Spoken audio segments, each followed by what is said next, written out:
I know what you're thinking. You're thinking, oh, it's an SL, Mercedes SL, but it's not. This is the Mercedes SLS, the Roadster version of the famous Gullwing coupe they brought out about 18 months ago. Still has the same 572 horsepower.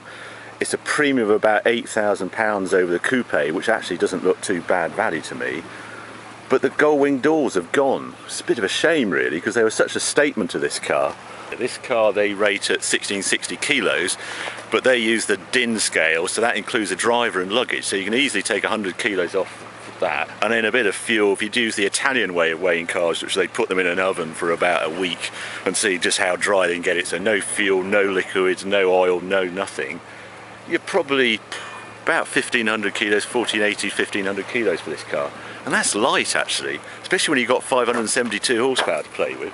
The roof is really clever. It's just 11 seconds to fold it down. That's sort of the advantage of having a fabric roof, as well as being lighter.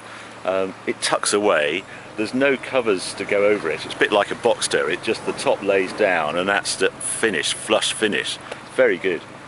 And you can open it at up to 30 miles an hour or something, so no getting held up at traffic lights and, oh no, the roof's not down. Inside, it's identical really to what we've seen before. One of the disappointments for me is those dials. They don't look as classy as a sort of £180,000 Roadster should, but down here is where all the action is. On this control here is the gearbox. We go from Comfort, Sport, Sports Plus and Manual. Stop start on there. 2-stage traction control. First stage just lets you have a little bit of fun, or it's all off. All comes back on again as soon as you touch the brakes.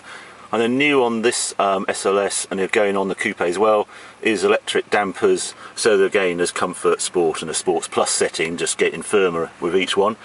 And the AMG button just tightens up throttle response, etc. But it also introduces a mad thing on the dash, which is a bit like the GTR. You suddenly have this powered gauge, and you can do lap times. You can download all the information on it. Bit mad really, but AMG always had a wild streak to them. There's the oil, then there's a huge gap again, and then you get to the radiator, and then blow moves all this as well. It is just incredible under the bonnet. They talk about front mid-engine. Well, this is one of the best examples you'll ever see.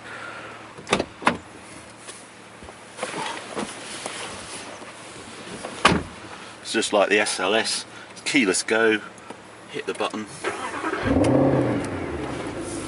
That's a nice sound for the morning.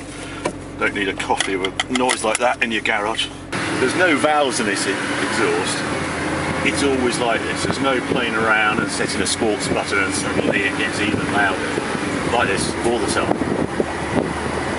The great advantage though is having a 6.2 litre engine. It has always got grunt. There's so much torque available with this car. They all talk about, oh, everyday supercars. Well, I think this is about as near as you get to an everyday supercar.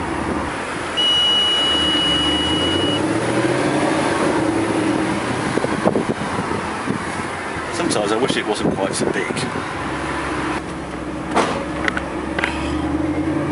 It goes about 100 quid's worth of carbon.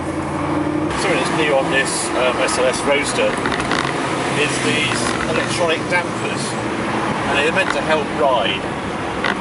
They do a bit. I mean, it's still quite a firm ride, this car, but it just cushions those initial bumps more than the standard car used to do. 2 settings again. They call it Sport and Sports Plus. If I put it up, second one, it doesn't go as rock hard as you might imagine. So I think it's an option worth having.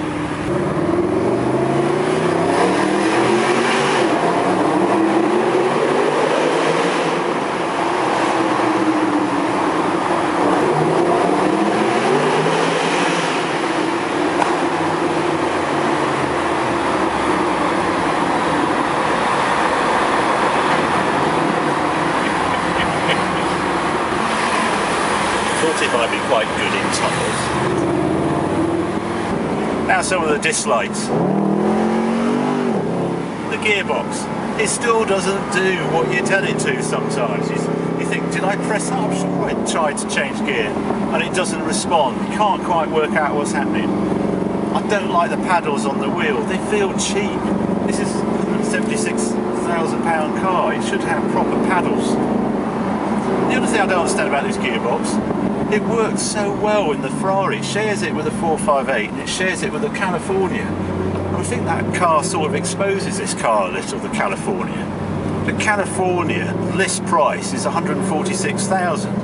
The list price of this car, as I mentioned before, £176,000. This is £30,000 more than the Ferrari. It doesn't sound particularly good value to me. And with all the extras on this car, I'm sure it's north of £200,000 car. And that's a huge amount of money for what most people will see as Mercedes SL. They won't quite get, I think, when they see it on the road, that this is the SLS. They're just, oh, it's Mercedes SL. I sort of say that, and I'll get behind the wheel again.